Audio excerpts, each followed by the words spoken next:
그 생각을 만약에 안 하는 순간 우리는 사실 이게 좀 극단적일 수 있지 누군가에게 지배당할 수 있다 생각해요. 지배당할 수 있다. 생각을 안 하는 순간. 뭐 기득권이나 묵자는 사람들이 흔히 아는 사람은 아닌데 옛날에 영화 정도 있었고. 맞습니다. 예. 목자가 이제 뭘 얘기했던 사람이죠? 목자는 가장 중요한 건 방어 전쟁. 방어 전쟁? 예, 예. 그렇죠. 전쟁. 네. 전쟁을 하는데 공격하는 게 아니고 방어 전쟁을 하는 거예요. 아, 전쟁이 많았던 그 시대에 방어 전쟁을 하는데 약자편에 서서, 아니 약소국에 서서, 약소국에 서서 강자들이 쳐들어오면 그러니까 이 사람들이 다 그때 기술자였어요. 근데 기술만 있는 게 아니라기보다는 지금 말하면 이제 뭐 엔지니어라고 볼 수 있는 거죠. 방산건을 만드는 네, 무기 제조업자 이런 사람. 제조업자일 수 있어요. 예. 그러니까 무기 제조업자인 거죠 어떻게 보면. 그래서 이 사람들이 이제 무기를 만드는 거죠. 방어 무기를 체계를 맞춰서 이제 그 강대국이 쳐들어오면 막아주는 거죠. 왜 막아주는 거죠? 그 약자들 위해서.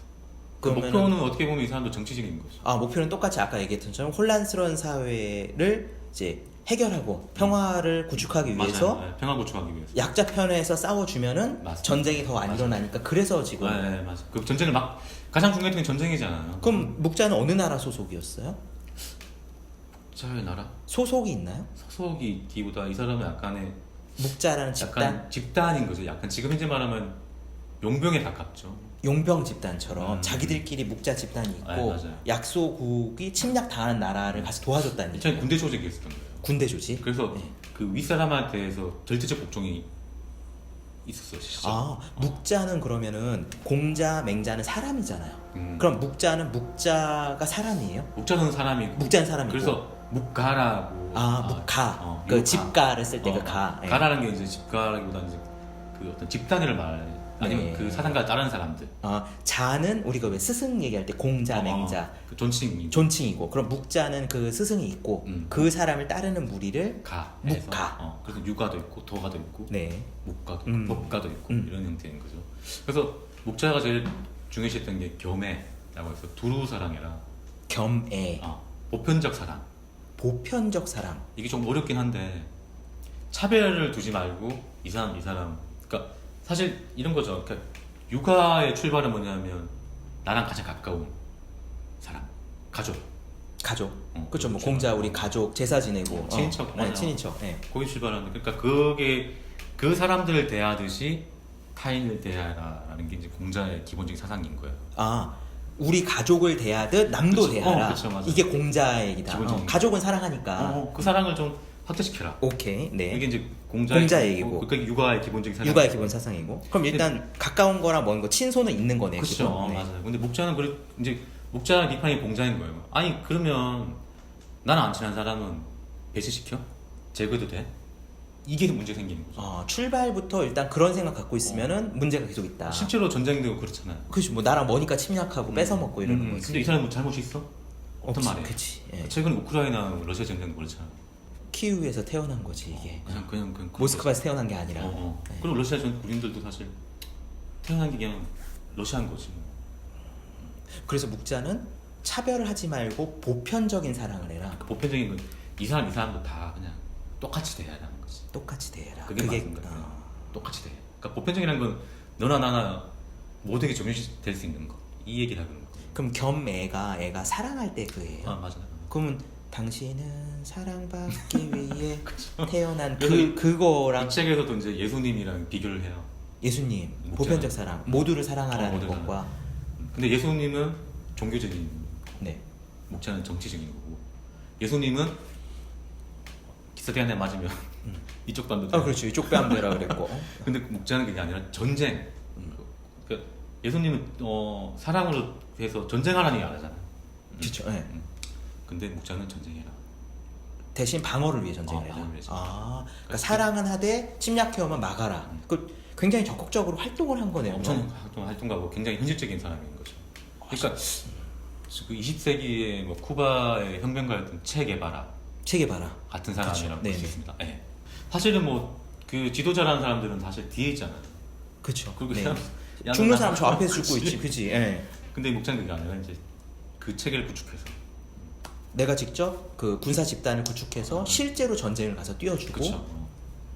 대가 없이 체계바라.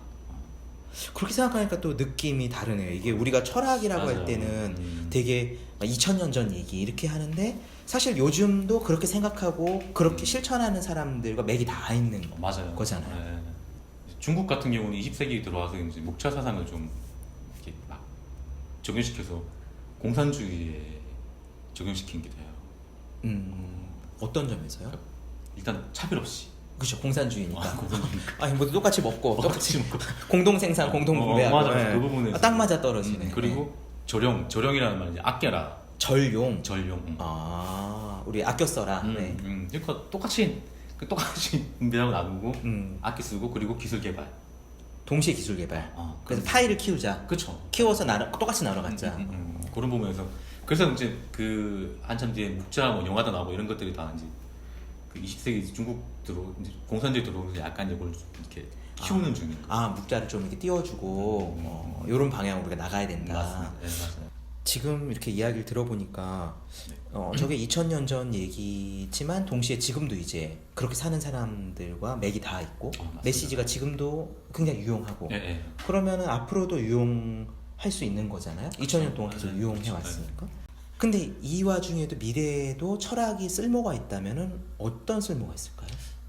미래 사회도 사실은 결국에는 뭐 AI라든가 4차 산업혁명이라는 거는 가만히 생각해 보면 왜 이게 나왔지? 라고 한번 생각해 보는 분이 있을 거야. 아마. 분들도 꽤 많을 거예요. 왜 우리 4차 산업혁명을 이렇게 다들 이렇게 막 와 하면서 이렇게 관심을 가져야 되지?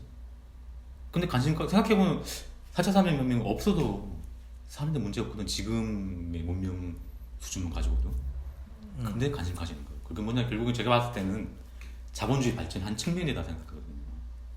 그러니까 새로운 어떤 자본주의라는 게 계속 어떤 생산을 늘려야 되고 자본을 계속 늘리기 위하고 그리고 판매를 해야 되잖아. 그리고 근데 기술 발전이 필요하고 그럼 그 기술 발전이 결국에는 판매의 어떤 포인트가 되겠잖아. 사회가 변화하더라도 도덕적인 문제는 계속 남아있을 수밖에 없는 거죠.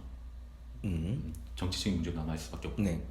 뭐 4차 산업혁명 됐어. 그래서 뭐 새로운 차들이 막 등장해. 근데 자율주행차의 가장 큰 문제점이 뭐냐면 판단의 문제인 거예요. 뭐 이걸 피해 갈 거냐 말 거냐. 아, 앞에 사람이 있거나 했을 때 그냥 부딪힐 거냐 피해. 그 5명이 있고 1명이 있어. 근데 얘는 애기고 얘는 어른이야. 아, 누구를 부딪힐 거냐 이런. 누굴 어떻게 피해 갈 거야. 마이클 샌델이 얘기했던 그런 문제 같은 그런 거. 문제가 네. 요즘 발생하는 거란 말이죠. 그러니까 앞으로 미래 사회가 돼도 도덕적인 문제들은 기술은 발달해도 여전히 남아 있을 거다. 그렇죠. 그런 문제를 해결하고 아까 얘기했던 비판하고 반성하기 위해서는 맞아요. 철학은 여전히 유용한 도구가 된다. 유용한 도구가 되고 사람들은 철학을 뭐 공부를 꼭 해야 된다라고 생각은 못 안 하지만 그래도 그런 생각들을 계속 해봐야지만 생각이 느는 거잖아요. 해봐야지만 뭐 책도 독서도 똑같은 건 하지만 계속 생각도 읽어봐야지. 해봐야 되죠. 네. 그렇잖아요, 점점. 그런 건 똑같으니까. 물론 이제 피곤하고 힘드니까 유튜브 보고는 아니에요. 뭐 저도 봐요. 넷플릭스 보는데 그러면 해도 아, 넷플릭스 다 보시는군요. 네, 보면서. 뭐 드라마도 보고 하지만 네. 그 생각을 만약에 안 하는 순간 우리는 사실 이게 좀 극단적일 수 있지 누군가에게 지배당할 수 있다 생각해요. 지배당할 수 있다. 생각을 안 하는 순간. 뭐 기득권이나 정치인들이 아니면 사실 생각해 보면은 4차 산업혁명이 발생했어. 누가 돈을 제일 많이 벌어가요? 그렇죠. 뭐 기업들이나 우리가 아니란 말이죠. 그래서 기업들의 그 거대한 실적들, 뭐 애플 이런 것 실적이 엄청나잖아요. 그렇죠. 네. 그게 우리한테 돌아오느냐? 아닌 거죠. 그렇죠. 우리가 저도 애플 애플 쓰시는 애플 많이 쓰지만 네. 그냥 쓸 때마다 생각도 하죠. 물론. 근데 그 거대 기업이 실적 올렸다가 뭐 우리가 막 좋아하잖아요. 어떨 때 보면 대단한데 이러는데 대단하다고 생각한 내가 이상한 수도 있는 거죠. 그 사람은 4차 산업혁명을 통해서 다 돈을 다 벌어갔단 말이에요. 근데 그게 돌아오진 않아요. 이익은 많이 가져가. 하지만 나오는 건 적어. 왜 이렇게 됐냐 하면 그게 결국엔 사회 시스템, 자본주의 시스템이 그렇게 맞는 거잖아. 근데 그 자본주의 시스템이 우리도 그냥 길들여져 있는 거고. 그냥 당연히 생각하고. 그렇게 생각하지 않으면 문제가 발생하는 거고. 또 생각의 역할을 하는 게 철학이지 않냐. 현대 사회에서 유용함이라면 철학의 유용함이라면 네, 이제 그런 생각을 합니다. 네. 그러면 철학 공부를 어떻게 하면 좋을까요? 지금 우리가 대학원 갈 수 있는 것도 아니고. 일단은 두 가지 물음을 계속 던져봐야 될 것 같아요. 네. 왜? 그리고 어떻게? 어떤 현상을 보거나 할 때 왜 저렇지? 그러니까 사실 우리가 뉴스를 무비판적으로 받아들이는 경우 많잖아요. 그렇죠. 유튜브도 많고 그렇고 배우의 어떤 의도나 이런 것들 한번 고민해봐야 된다는 거죠. 왜 저런 말을 하지? 왜 저런 행동을 하지? 그 다음엔 그렇다면 저를 어떻게 해야 될까? 나는 나는 그럼 어떻게 해야 될까? 물론 이제 자기증 따고 이런 건 생계의 문제도 있지만 사회 자체 바뀌지 않으면 공정과 상식이 통하지 않는 사회고 정의롭지 못한 사회면 내가 아무리 열심히 해도 내가 투자한 만큼의 이익 돌아올 보상이 주어지지 않단 말이죠. 그러면 고민을 해봐야 되는 거지. 난 어떻게 해야 되지? 근데 나는 어떻게 해야 되는지 해결했다 해도 남는 문제가 뭐냐면 상대는 어떻게 해야 되지? 이게 남는 거예요. 우리가 평상시에 철학을 공부하는 방법은 왜랑 어떻게, 네, 두 왜 가지. 그렇지 행동 생각하고, 그래서 나는 어떻게 하지? 플러스 다른 사람들은 어떻게 해야 되지? 그리고 다른 사람과 어떻게 대화해야 되지. 조율하고 뭐 조율해야 되지. 이 두 가지가 철학을 공부하는 거죠. 그렇죠. 네, 맞습니다. 네. 제외사의 청취자 여러분, 오늘 어른이 되어 다시 만나는 철학 김대근 작가 모시고 이야기 들어봤습니다. 다음에 또 좋은 방송을 만나 뵙겠습니다. 오늘 고맙습니다. 네. 고맙습니다. 고생하셨습니다. 역시 한지훈